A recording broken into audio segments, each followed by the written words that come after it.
le chantier de notre génération pour les générations qui nous succéderont. La France est au rendez-vous, l'État sera au rendez-vous.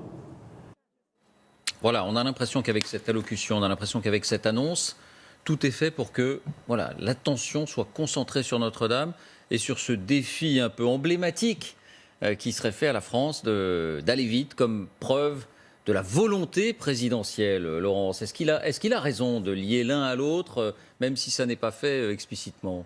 Ça ressemble, encore une fois, à une opération de communication. C'est détourner ce regard des sujets réellement importants, comme le disait Serge. Les problèmes de la France ne vont pas s'arrêter parce que Notre-Dame de Paris a partiellement brûlé.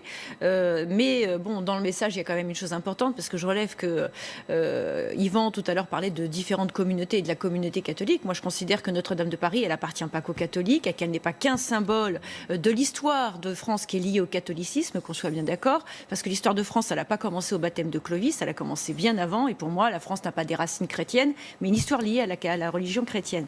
Donc si on doit revenir maintenant sur la déclaration en question, clairement, on essaye de nous faire oublier le fameux discours présidentiel qu'on attendait. Après, on verra pourquoi, mais à mon avis, moi, le sentiment que j'ai, c'est que ce qui avait fuité faisait clairement flop, et donc le président est aujourd'hui en train de réfléchir à refaire sa copie.